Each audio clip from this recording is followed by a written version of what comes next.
предишния урок видяхте бял, червен, зелен, син, черен, жълт, кафяв, сив. Добър човек.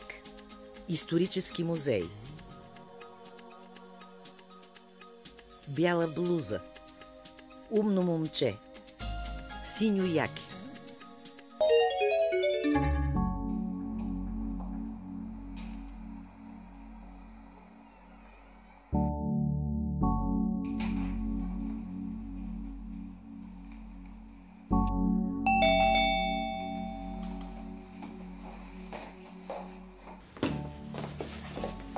Сядай.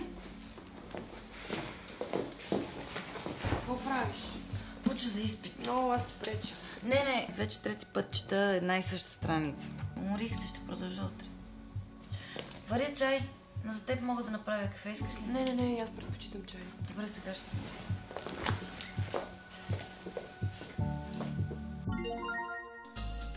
Когато описваме какво правим, с какво се занимаваме, използваме глаголи.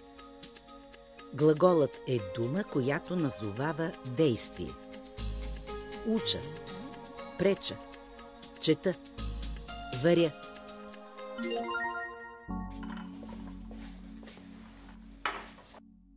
Какво става? Изглеждаш тъжна. Разделих се със Сен. Не мога да повярвам. Вие сте заедно 2 години. Да, но нещата се промениха. Аз го обичам, а той мен не. Сигурна ли си? Да. Той обича друга. А аз все мисля за него, страдам, мечтая да го срещна. Ще срещнеш някой друг. А Сен ще остане в миналото. Обърнете внимание.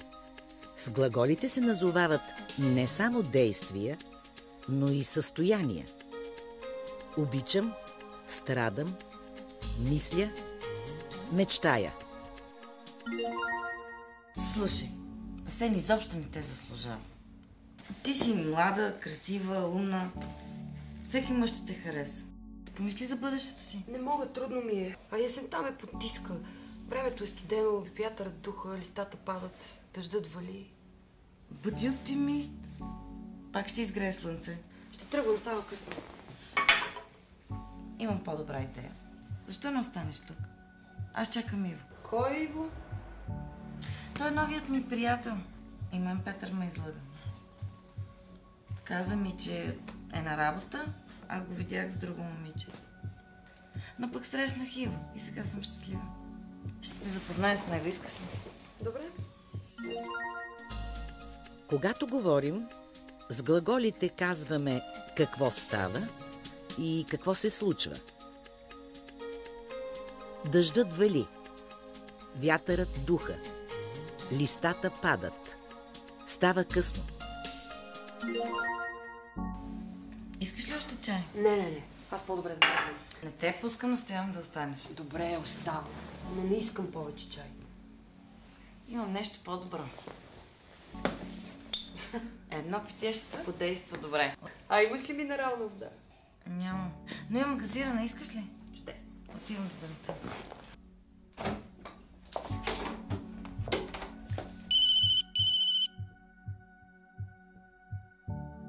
Ало, Иво, слушай. Аз съм с приятелката ми Петя. Тя иска да си тръгва, но аз настоявам да остане. Да, тя е много нещастна. Страда от любовна мъка. Искам да се държиш много мило с нея. Добре, не се притеснявай. Искате ли да купя нещо? Не, тук има всичко. Чакаме те. Добре, тръгвам. До скоро.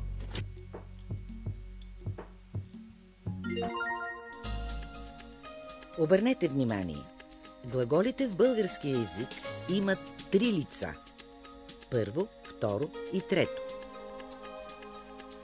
Единствено число. Първо лице. Аз искам. Второ лице. Ти искаш. Трето лице. Той иска, тя иска, то иска. Глаголите в българския език имат единствено и множествено число.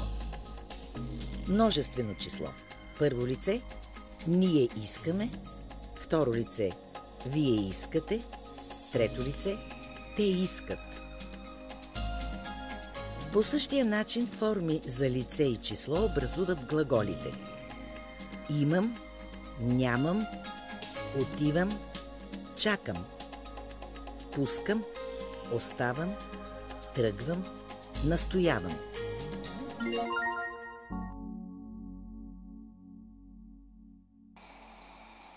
Как е сестрата? О, тя е добре. Омъжи се, има дете. Живее в Пловдив. Наистина ли? И Иво живее в Пловдив. Така ли? Може да ги запознаем. Тя често идва в София. А детето? Кой гледа детето? Той идва с нея.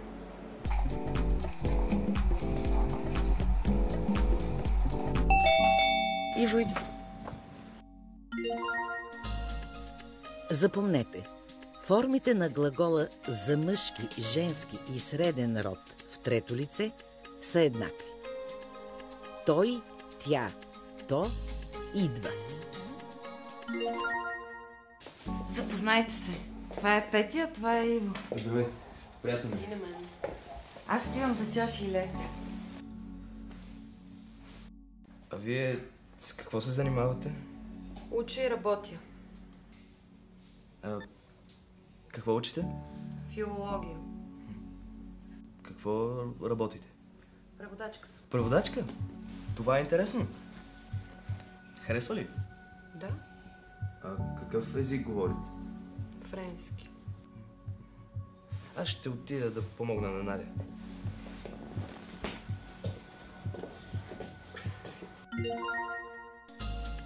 Запомнете, когато говорим с непознат човек и искаме да бъдем учтиви, използваме множественото вместо единственото число на глагола.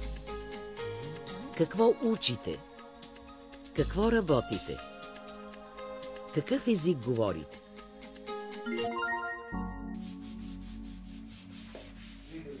Какво правиш? Бърше плод се разлях вода. Ти какво правиш тук? Нищо, ще ти помогна, ще бършам двамата. Иво, няма нужда да бършеш. Прави компания на Петя. Не мога, тя само мълчи. Тя страда. Приятелят ти е влюбен в друга. Аз какво да направя? Бъди мил, опитай се да я развеселиш. Какво правиш? Мажа масло върху хляба и реже салам. Добре, аз мога да измета. Няма да метем сега, отиви при Петя. Когато казваме какво правим в момента, сега, използваме сегашното време на глагола. Обърнете внимание как се образуват формите за лице и число на глагола бърша в сегашно време. Единствено число. Първо лице – аз бърша. Второ лице – ти бършеш. Трето лице – той бърше, тя бърше, то бърше. Множествено число. Първо лице – ние бършем. Второ лице – вие бършете. Трето лице – те бършат. По същия начин форми за лице и число образуват глаголите мажа, режа, мета, плета, чета, пиша, играя, шия, пия.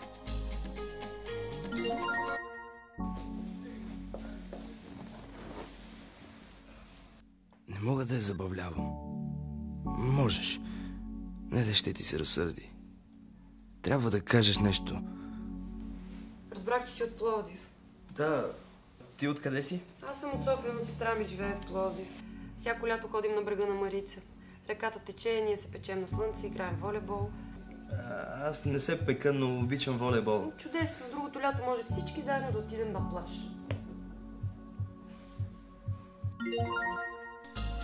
Обърнете внимание, в някои глаголи звукът К се променя в Ч. Пека, печеш, пекат. Тека, течеш, текат. Облека, облечеш, облекат. Обърнете внимание, в глагола мога звукът Г се променя в Ж. Мога, можеш, могат. А какво правиш през свободното време? Нямам много свободно време. Всеки ден уча, работя. Но иначе обичам да се разхождам, да вървя из гората, да мълча, да мечтая. Yes. А когато ували, обичам да лежа и да чета книга. Аз също. Много обичам и музиката. Аз я обожавам. Свиря и на китара. Наистина ли? Чудесно. Вече си говорим. Не да ще е доволна. Може някой път да ти посвиря, ако искаш. Какво става тук? Не са ли много близки? Защо ще свири на китара? Когато разказваме за действия, които са обичайни или често се повтарят, също използваме сегашното време на глагола. Обърнете внимание как се образуват формите за лице и число на глагола уча в сегашно време. Единствено число. Първо лице. Аз уча. Второ лице. Ти учиш. Трето лице. Той учи. Тя учи. То учи. Множествено число. Първо лице. Ние учим. Второ лице. Вие учите. Трето лице. Те учат.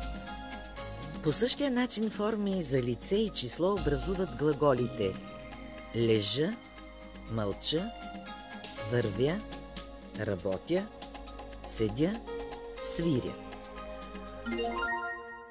Това е любимата ми песен. Обичаш ли да танцуваш? О, да.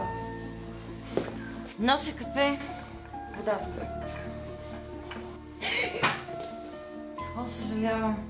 Цялата си мокра, днес нямаш късмет. Трябва бързо да се прибереш вкъщи да се изсушиш.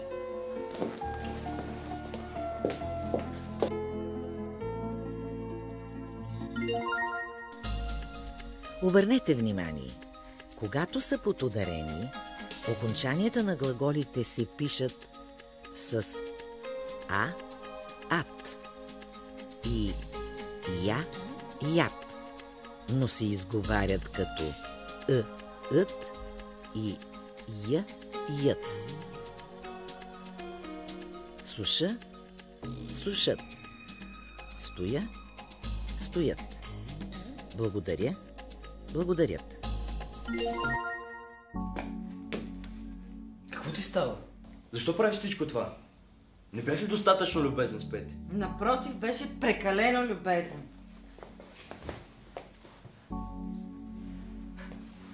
Когато си ядосана, изглеждаш още по-красиво.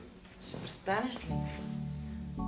Исках да говориш с Петя, а не да флиртуваш с нея, докато аз правя сандвичи в кухнята. Имаш ли обяснение? Да.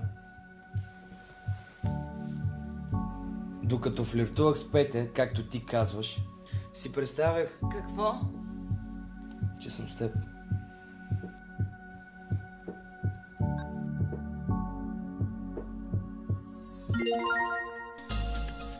В този урок видяхте. Аз искам, ти искаш, той иска, тя иска, той иска.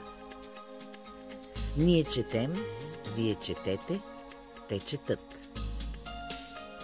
Пека, печеш. Мога, можеш. Благодаря, благодарят.